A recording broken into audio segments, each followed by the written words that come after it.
Bismillahirrahmanirrahim.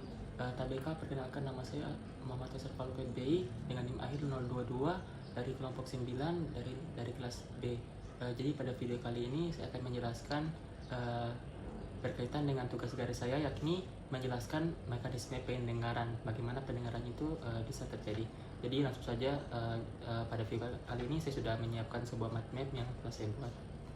Jadi pada mind map yang telah saya buat itu saya membagi beberapa bagian mekanisme pendengaran. Yang pertama di sini ada yang namanya amplifikasi suara, transduksi suara, dan transmisi dan persepsi suara.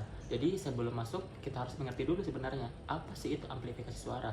Baik, amplifikasi suara adalah bagaimana telinga itu bisa memberikan penguatan atau mengumpulkan getaran agar bisa diteruskan ke membran timpani. Jadi langsung saja kepada mekanismenya atau prosedurnya.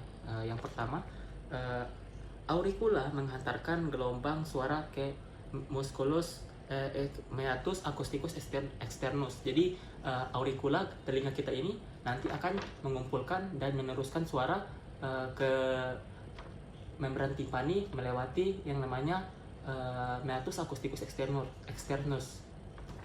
Untuk langkah keduanya itu gelombang suara menuju ke membran timpani. Jadi seperti yang kita tahu bahwasanya pada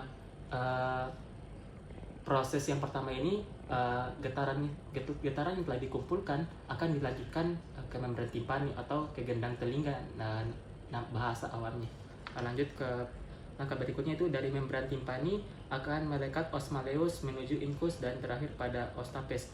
Jadi getaran yang telah diambil dari luar tadi akan diteruskan ke beberapa tulang-tulang pendengaran, yaitu menis, malleus, incus, dan stapes, yang dimana apabila gelombang suara itu terlalu keras, maka ada yang namanya musculus stapedius dan musculus tensor timpani, yang dimana musculus stapedius ini akan membuat stapes itu keluar dan musculus tensor timpani itu akan membuat malleus itu masuk ke dalam. Jadi suaranya itu atau gelombang suaranya itu tidak terlalu keras dan bisa stabil. Jadi lanjut ke proses yang kedua, yaitu transduksi suara, yang dimana pada transduksi suara ini adalah bagaimana suara itu bisa diartikan atau bagaimana suara itu bisa dibawa ke otak. Ya, itu kata kunci dari transduksi suara. Langsung saja pada yang pertama, transduksi suara akan ditransisikan menuju jendela bulat. Jadi seperti kita tahu bahwasannya setelah gelombang suara tadi melewati yang namanya gendang telinga dan tulang-tulang pendengaran, maka itu akan getaran tersebut akan diteruskan ke yang namanya jendela bulat atau oval window, atau kita lebih mengenali mungkin dengan fenestra vestibuli. Lanjut ke proses yang kedua, yaitu getaran diteruskan ke organ corti.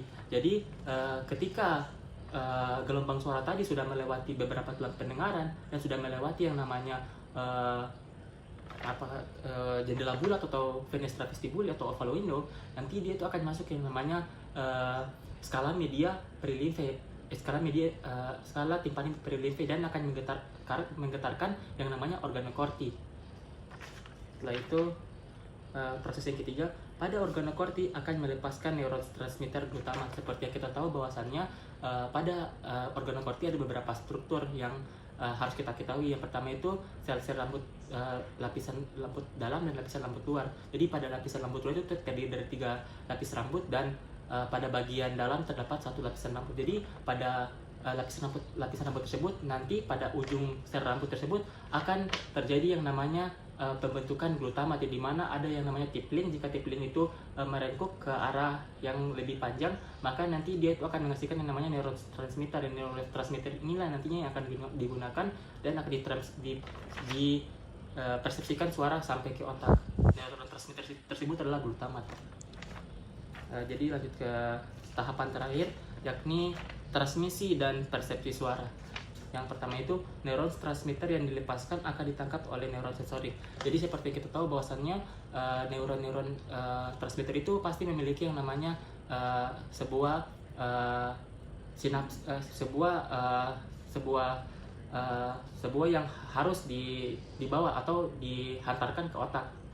Jadi yang mengantarkan itu adalah neuron sensorik.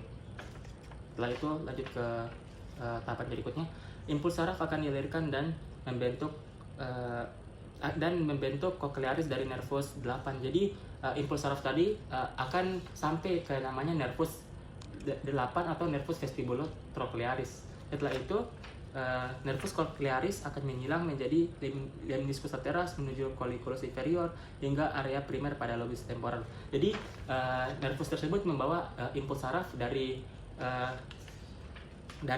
lemniscus lateral dengan cara menghilang dan colliculus superior, terus masuk ke giniculatum medial hingga area primer pada lobus temporal. Tepatnya itu pada area 41 dan 42.